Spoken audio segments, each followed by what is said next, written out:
So what are we doing here? What's this video about? I think this video is about us getting to know each other and then people getting to know us through the video.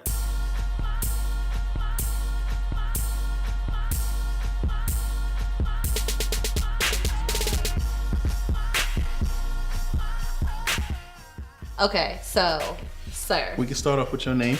My name is Apollonia Andrea Marie Khan. Okay, stage name. DJ SPK. What's your name? Railz the principal. What's your real name? Malcolm J. Crossland. Okay, so Railz the principal. Mm-hmm. What does the principal stand for? The principal stands for the principle of the matter. It's the principle of the situation. Same question for you, because I like that question. What is SPK? DJ SPK? Sour Patch Kid. Okay. Because Apollonia is already famous and taken. And I've had more than one person who don't know each other, like their paths haven't crossed, tell me that I have the personality of a Sour Patch Kid. Being your friend, I can agree to that. So that was spot on, whoever thought of that. What do you do, first off? I work for Radio 1 in the daytime and sometimes at night. I do promotions. I'm a full-time DJ, so I DJ all over, I guess, the country now, but predominantly in Charlotte. What was the first song that you heard, rap song that you heard, that made you connect and love hip-hop? Like, not just heard in life, but that it finally clicked for you in your head that you loved Like this. that very moment? Yeah, in that moment you heard it. Like for me, it was when I was 7 years old, sitting in the backseat of my aunt's car. My older cousins had the Illmatic tape. I could say the same And thing. it was a snowstorm, and The World Is Yours was playing. I was 7 years old, and that was the first time I don't know, just something clicked with me in music, and I realized, like, I love this thing. I could say the same thing, but it ain't hard to tell.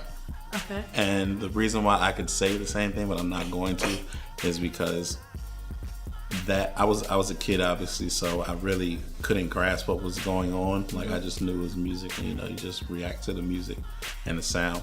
But I eventually went back to that song as I got older because it never left me. I could say that, but when I really got into hip hop, it was Redman and Method Man. Okay. I forget what's the name of that song.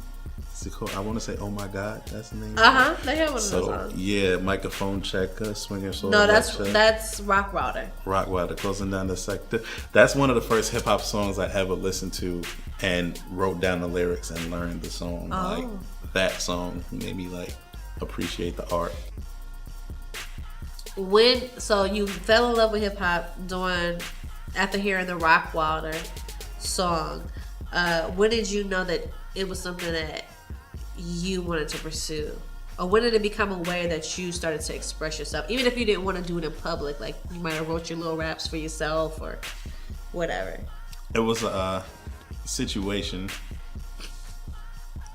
It was a situation where it was me, my boy, and two girls in a car at the Bayshore Marina in Long Island, New York. Okay. It was like 11 at night, and we was just chilling or whatever.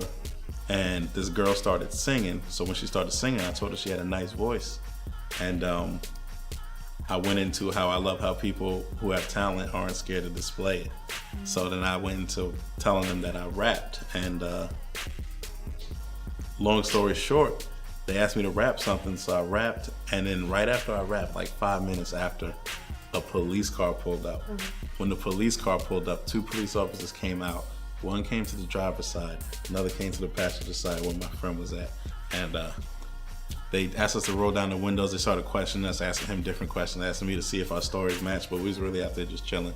And pretty much everything was clear. One said to the other one, yeah, it don't smell like reefer in this car, so they're good. So he said, then the other cop, before they left, he said, hey, you look like a rapper. Are you famous or something? Do you rap? Oh, and wow. I said, no, but it's funny that you asked that because I just finished rapping. Yeah. And the cop, sure enough, said, oh, yeah? Well, spit something then. Yeah. And I ended up freestyling for those cops. And while I was rapping, they were hyping me up. Like, they was like, yeah, whoo, nod your head. Everybody in this car should be nodding their head. So They from that bullying point, people to yeah, like their music. So Nod your head right now. What you heard me. exactly. So that's pretty much when I said I gotta at least put out a mixtape or something. Yeah. Off the strength of that story alone. That's when I decided to actually rap.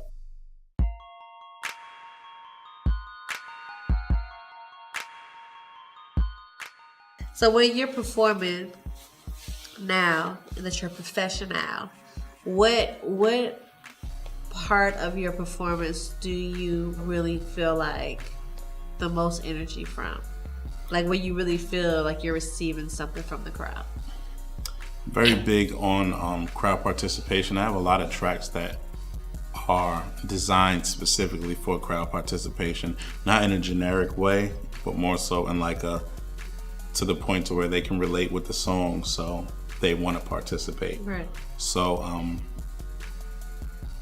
that's like almost like the basis of the question. I pretty much generate all the excitement from the crowd. So I'll have a chant already lined up for a certain part of a song. In the writing process, I say, all right, this will be a dope crowd chant. So when I get the crowd to participate and chant with me, that's probably the most exciting part.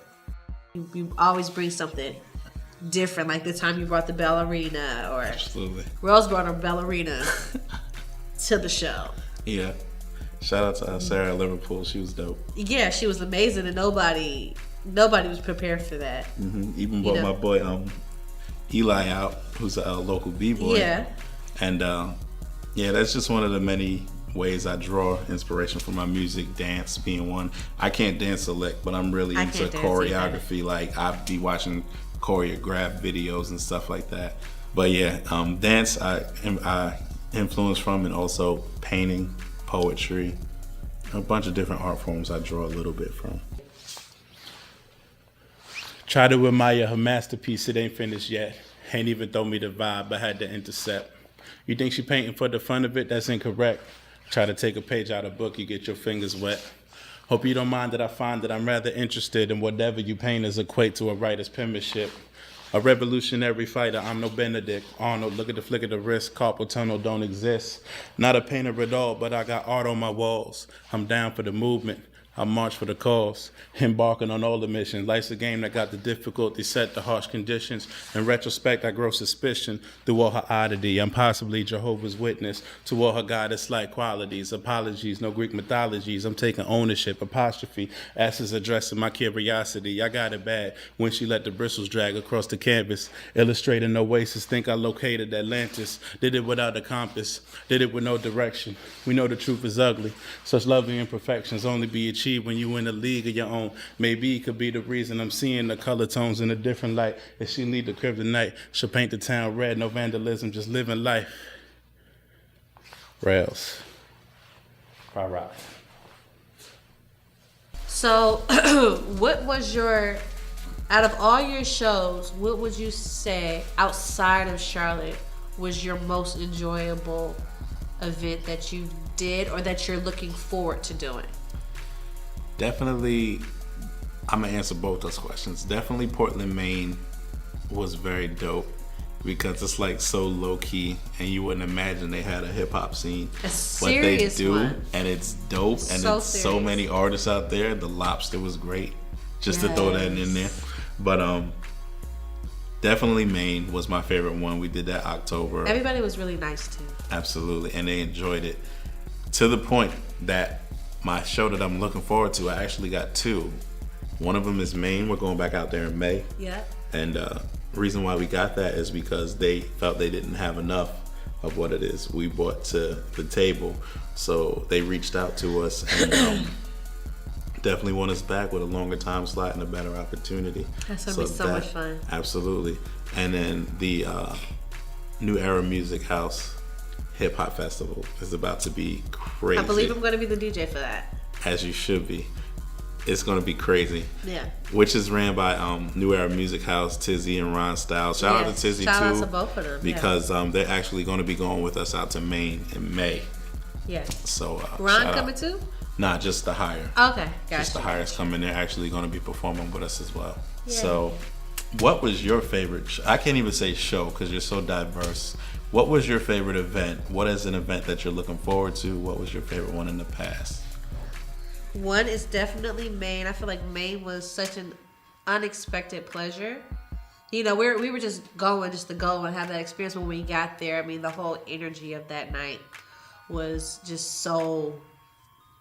It was cold, but it was welcoming. Yeah. It was warm. It was cold and warm at the same time. So I definitely think that's something that I will remember for the rest of my life, just because it was just so unexpected and Absolutely. awesome. So. And the opportunity to go to other cities too. Yeah, And bring this little special show that we got on the road. We moving. Absolutely. Absolutely.